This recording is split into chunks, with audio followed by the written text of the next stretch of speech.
Hark, this the shepherd's voice I hear, out in the desert dark and drear, calling the sheep who've gone astray, far from the shepherd's fold away. Bring them in, bring them in, bring them in from the fields of sin. Bring them. Ibaze nawe mu ntekerezo, reba uko umuntu yica undi, reba uko umuntu yiba undi, kandi twese turi abana b'Imana. Ahari uri ushyizwe mu mwanya wayo. Umuntu yajya yica undi ukemera ko we umugore wajya kugisaka byara. Ahari wagushyira mu mwanya w'Imana. Ntiwajya utega abantu nka gakoco. Uvuga uzakora iki cyaha azajya fatwa, uzakora iki cyaha umuhini uzajya kubita mu mutwe. Ahari ndi wabazitira n'ubugome bwinshi n'imijinya n'imishiha. Ariko Imana irihangana, nijyari tuzasingira urwo rugero rw'Imana kandi ko tubisabwa. Matayo 5:48 Bibiliya iravuze ngo namwe mube mukiranutse nkuko so mu ijuru akiranuka. Mu Befeso 4 umurongo wa 13 urugero rwayo nirwo dusabwa. Urugero rwayo nirwo dusabwa na Befeso 4:13 nibyo haranditse ngo kugeza ubwo twese tuzasohora kugira ubumwe bwo kwizera no kumenya umwana w'Imana, kandi kugeza ubwo tuzasohora kuba abantu bashyitse bageze ku rugero rushyitse rw'igihagararo cya Kristo. Imana niyo reference twahawe, Kristo niwe reference twahawe, mbese niyo standard, nirwo rugero ngenderwaho.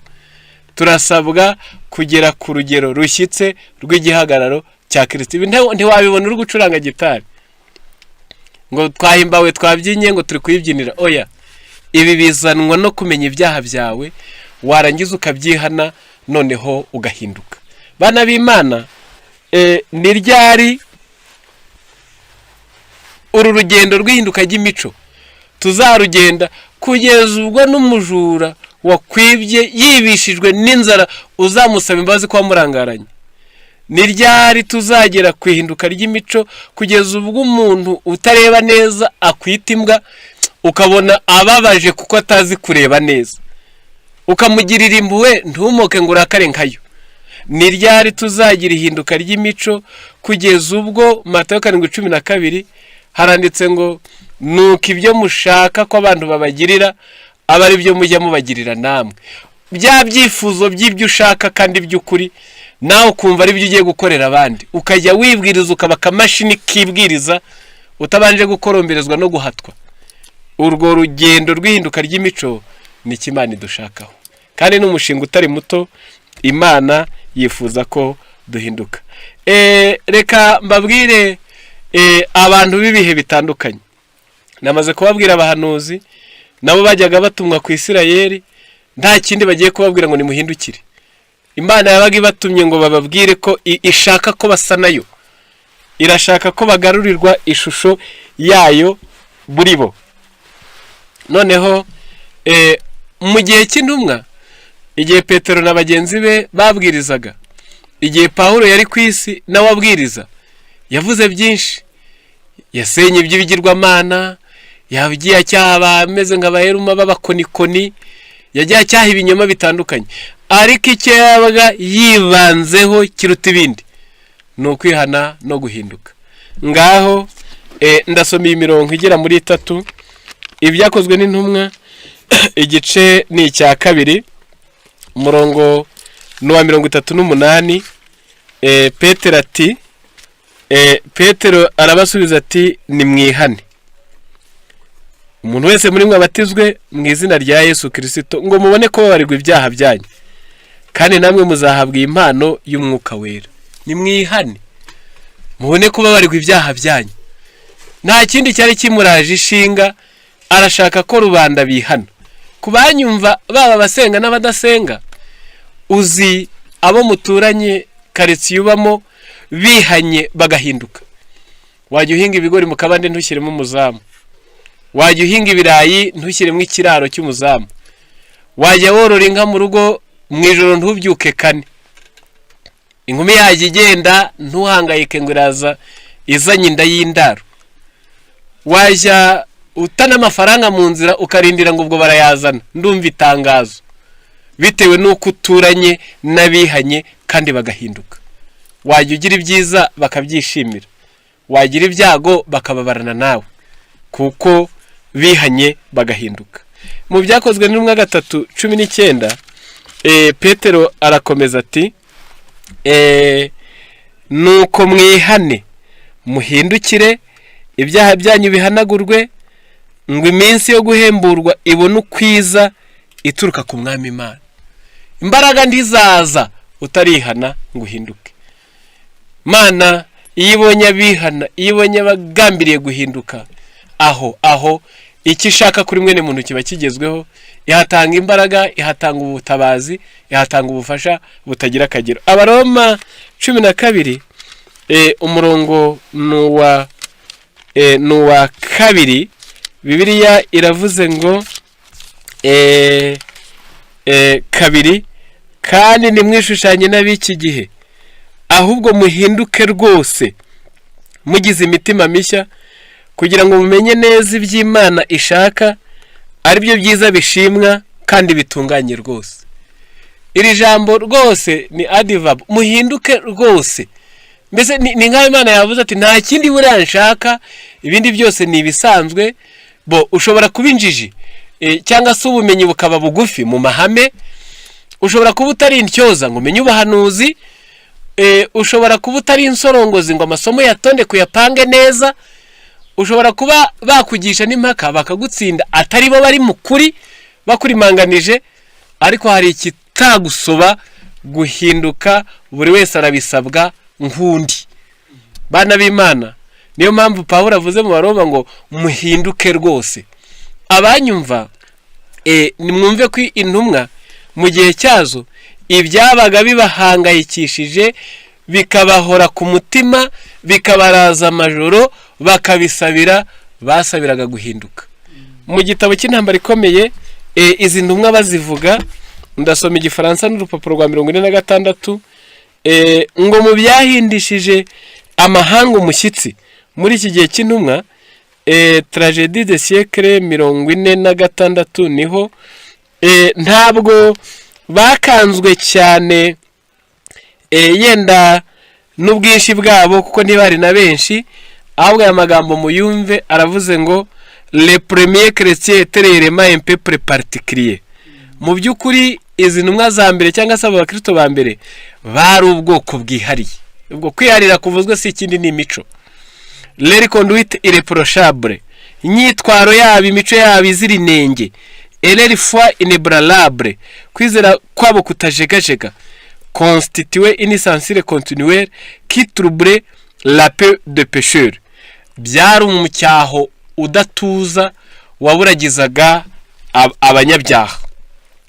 Bien que peu nombreux, kabone nubwo bari bake, sans fortune, nta butunzi, sans position officielle, batagira icyicaro mu isi, et sans titre honorifique, nta n'amazina y'ibyubahiro nk'aya mubona n'abantu.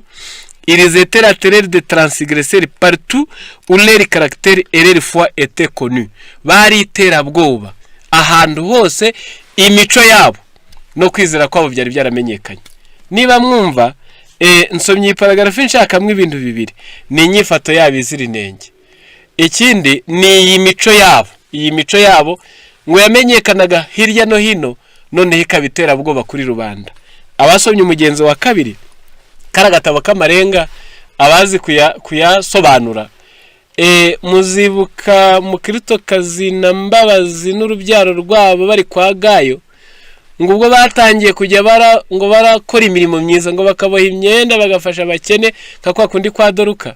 Iyo mirimo yabo myiza, iyo mico yabo myiza, ngo niyo yababaje igihindu gembe mu cya kindi cy'imitwe 7 n'amahembe 10, kigaba igitero ngo kibatere.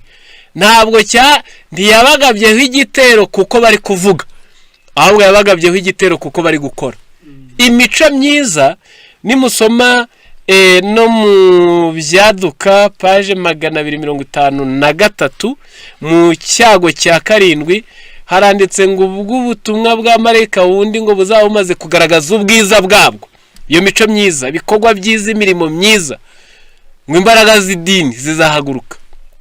Cyokora ngo n'imbaraga z'ikibi zihaguruke, ngo ariko n'iz'ikiza ntizizasigara. Ibyo se bisobanuye iki?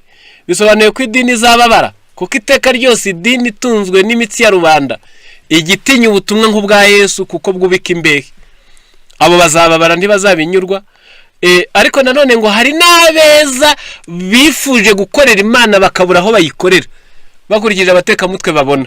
Nibabona ubutumwa bwiza butomoye bugambiriye guhinduka no kugirira isi neza, nabo bazahaguruka bashyiremo imbaraga zabo. Rero bana b'Imana muteze amatwi, nimwumve ko abo mu gihe cy'intumwa, nimwumve ko abakristo ba mbere icyari kibashishikaje si ukugwiza umubare w'abayoboke b'idini.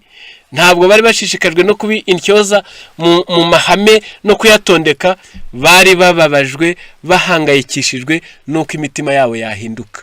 None ijambo ry'Imana natwe riradutegetse ngo nimuhinduke rwose, nimuhinduke rwose. Umugabo ahindutse umugore yanezerwa, n'abadasenga bagubwa neza. Muri karitsiye bahindutse, abana bakiriye ubutumwa babera beza ababyeyi babo. Habayeho ihinduka, abagabo bakiriye ubutumwa bwiza bajya bihanganira abagore babo. Iryo hinduka ribaye, abagore bakiriye ubutumwa bwiza baba imfura imbere y'abagabo babo. Iryo hinduka ribaye, abaturage baba abaturage beza imbere y'umuyobozi, kandi nawe rimugezeho yababera umuyobozi mwiza ubitangira. Nimuhinduke rwose. Imana icyo ishaka ni uko ishusho yayo y'ubwiza bwayo yongera kuboneka muri mwene muntu. Ndongera nibutse abakunda ibyanditswe byera, muzasoma muri iki kiganiro cya Yesu na Nikodemu ubwo yamubwiraga ku byago bwa kabiri.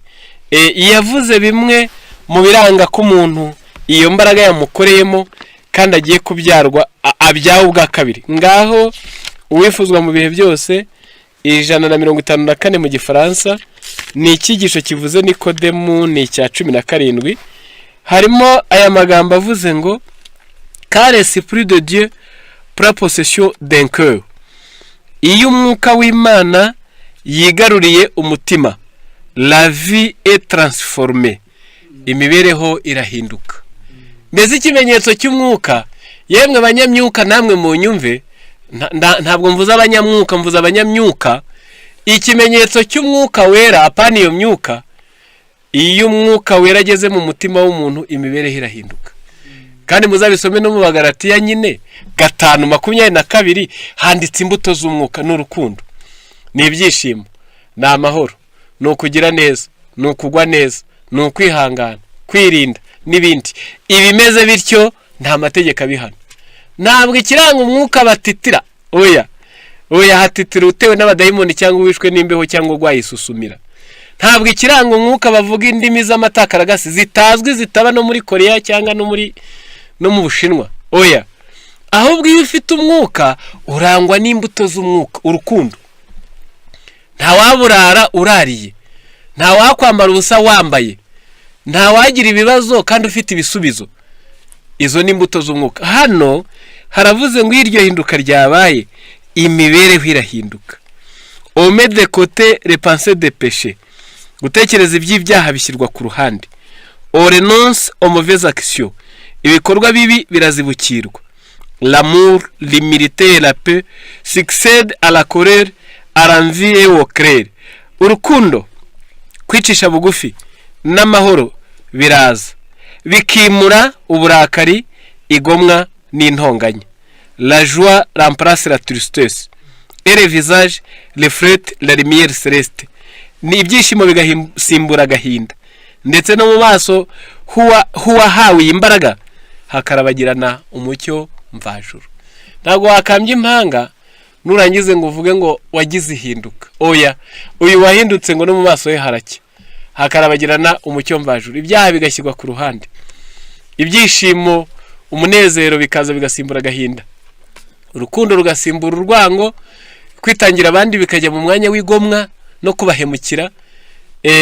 Iki nicyo kiganiro Yesu yagiranye na Nikodemu, arangije amubwira ko ibyo ari byo bimenyetso byo kubyagwa ubwa kabiri cyangwa se guhinduka. Bana b'Imana, ntimuyobe nk'uko byanditse mu Bagalatiya, ntimuyobe ngo wibwire ngo ari ibintu byamenyerewe, biramenyerwa, bimaze n'imyaka myinshi. Nayo mpamvu no kubirandura akamenyero karambye nako kagorana, aho umuntu bamubwira ngo ubwo wabatijwe ukaba wagize izina ry'idini, ubwo bakamwumvisa ko ubwo yahindutse. Ubatijwe mwenze urwagwa. Mu Migani 20 havuze ngo vino n'umukobanyi inzoga zirakubaganisha kandi ushukwa nabyo ntagira ubwenge. Ugakomezwa, ubwo subona we warakomeye, amahane yarashize. Ubona warakomeye, amahane yarashize. Ntugituka umugore, ntukirengera mu rubibi, ntukibeshya mu igura n'igurisha. Ukwizera gusa, narabatijwe, mfite n'ifishi, naranakomejwe, muri paruwasi ndanditse, cyangwa mu rurembo no ku ntara no mu itorero. Mbega kwibeshya. Ibyo ni ukwibeshya. Ni iby'ukuri ko dukwiye kubatizwa, kuko ni ukubyagwa n'amazi n'umwuka. Ariko kubyagwa n'amazi gusa ntaho biba bitaniye na ba bana mubona bajya kugomera utugezi dutemba nuko bakabatizanya. Ahubwo guhinduka niko guhamya kijya wakorewe. Bana b'Imana, ibi ndabivuga nkomeje, ntabwo kuba barakwise Fabiyani, kuba barakwise Frederico, utwo tuzina tuva mahanga, ntabwo ari cyo kimenyetso cyo guhinduka. Kugeza ubwo uzabirata ngo ndi umukirito narabatijwe, ngo ntureba se no kwizina, ngo banyita ngo Aphrodis, ngo banyita ngo Faustin, ngo banyita ngo Diane, undi ngo ni Nadine. Ayo mazina unagiye no mu busobanuro bwayo amwe wayazinuka. Nka Aphrodis bivuze ngo ni umuhanga mu gusambana, ntiwarikunda. Za Valeria ni ubugurube, iryo ntiwarikunda. Nandi menshi. Guhinduka nicyo gisabwa. Ntibakagushuke ngo ubwo ngo ubaye umuyobozi mu idini, hari urwego ugiyemo, ngo ubwo uzajya wambara ivara mu mutwe. Ushobora kwambara ivara uri n'umugome, ngo uzajya wambara ikanzu ngo wenda ubwirize cyangwa usome musa. Ushobora kwambara ikanzu uri n'indaya, uri umusambanyi. Guhinduka bigaragarira mu mico, nicyo kiranga abana b'Imana. Bibiliya irabidutegeka ko tugomba guhinduka rwose. Nongeye kubibutsa, mu gihe cy'abagorozi ba kera, aribo babyaye abaprotestanti, aribo bakomotsweho n'izina abaprotestanti. Ubwo bari bahungiye muri Amerika, niho ngenda bavuga, bageze muri Amerika, bahunze Uburaya kubw'akarengane k'ubupapa, bagiye mu mugabane wari udatuwe ngo bagire umudendezo mu by'iyobokamana, basenga uko bashaka badahaswe, bizera uko bashaka badahaswe. Ngo ubwo bari bagezeyo, icyabaranze cyatumye Amerika ibishyanga rikomeye nubwo yatakubwe kuri ubu, ndagisoma, ni uguhinduka. Mu ntambara ikomeye, ndasoma y'Igifaransa, ni urupapuro rwa 319. Ngo ubwo bari bageze muri Amerika, bakiri leta zitandukanye kandi ntoya. Hano haranditse ngo l'écriture sainte était la base de leur foi, byanditswe byera byari rwo rufatiro rwo kwizera kwabo. La source de leur sagesse, yari yo nkomoko y'ubwenge bari bafite. La charité de leur liberté, kandi ni ho hari n'ishingiro ry'umudendezo bishimiraga.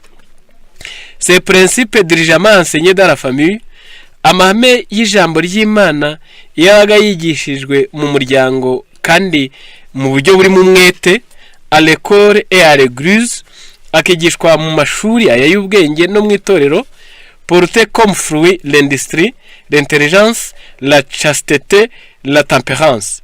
Icyo umusaruro yazanaga ayo mahame, byababyariye kuba abahanga mu mirimo, mu gukora, baba abanyabwenge bw'inditwe, bagira imico myiza idakurikirwa, kandi bungutse no kwirinda. Ariko nta kindi kibibahaye ari uko biga amahame y'ijambo ry'Imana mu muryango, bakayiga ku mashuri, bakayiga ahariho hose bari. Noneho, on n'eut puis passer des années dans les colonies de Purité sans rencontrer un ivrogne, sans entendre un blasphème, sans voir un mendiant. Ngo washoboraga kumara imyaka n'imyaniko muri izo leta zabo bari barimo, uzitemberamo uzizereramo, ngo ukamara imyaka udahuye n'umusinzi. Ubwo ntabwo banywaga inzoga. Ukamara imyaka udahuye n'umusinzi, ukamara imyaka utumvise umuntu utukana, ukamara imyaka utabonye umuntu usabiriza. Ibi bintu mu byumva uko ari bitatu. Washoboraga kumara imyaka udahuye n'umusinzi kuko batanywaga inzoga. Ariko ubu abakristo benshi bitwa ngo ni abakristo bahagarara n'imbere y'ibiterane, ngo bagira izo bita za pombe mayere, ngo bagira imipfunya, ngo bagira imitabazi, bagira utuntu tw'utuyoga haje na za mera neza na za gubwa neza na za, mbese bakazita akazina keza. Reka mabwira akazina, izina ni izina, naho ikintu aba ari ikindi.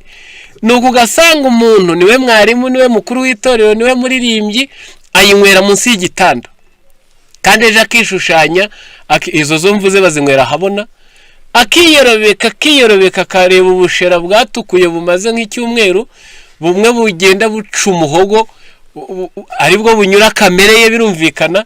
Nuko akaba umukristo unywa inzoga. Ariko ababo mu byari bibaraje ishinga, nubwo bari barahunze bashaka kurengera amahame, ariko se kubera iki ayo mahame ngo azatume bezwa bahinduke? Washoboraga rero kumara imyaka udahuye n'umusinzi. Ubu abasinzi basenga bo ntabwo bishiriye no kuri Noheli bapanga yo bazanywera, bagapanga naho bazanywera, hari nizo banywera aho basengera.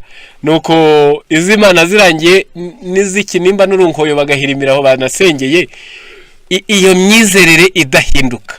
Icya kabiri, ngo ntiwashoboraga kumva umuntu utukana. Icya gatatu, ntiwashoboraga kubona umuntu usabiriza. Kubera iki? Amaso yawe yari mazima, yarayabahindutse. Yibwiriza kubona amakene nyagukena atarataka, ku buryo batabaraga hakiri kare. Nguko uko bari bateye. Noneho ce fait démontrer que les principes de la Bible offre le plus sûr garantie de la grandeur nationale. Icyo cyerekana ukuntu amahame ya Bibiliya ariyo atanga icyizere ku gukomera kw'ishyanga. Les colonies d'abord faibles et isolées, izo leta icyo gihe zari nyantege nke kandi zitataniye kure, finir par devenir une puissante fédération d'État.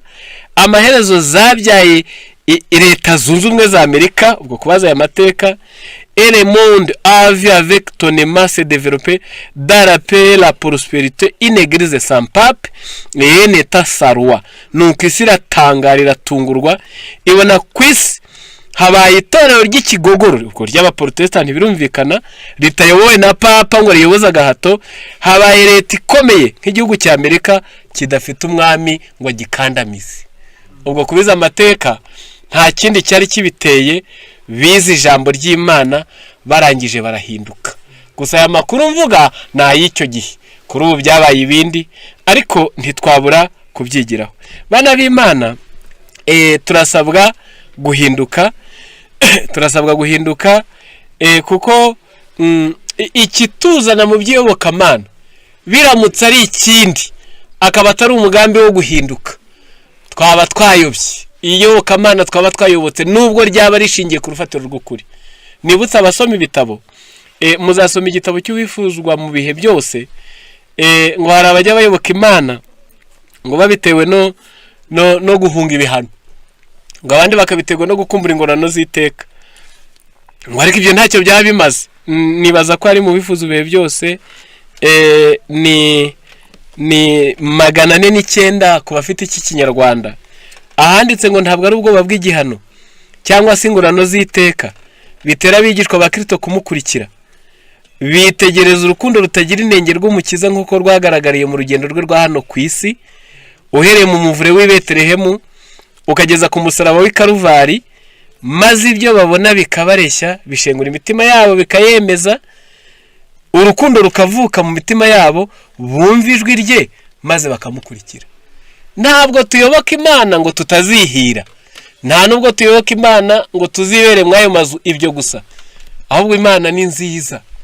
Uwagira imico yayo yaba abayeho neza, yabera abandi ingirakamaro, yashimwa, yasabirwa imigisha. Ngiki gituma bakunda. Hark, this the shepherd's voice I hear, out in the desert dark and drear, calling the sheep who've gone astray, far from the shepherd's fold away. Bring them in, bring them in, bring them in from the fields of sin. Bring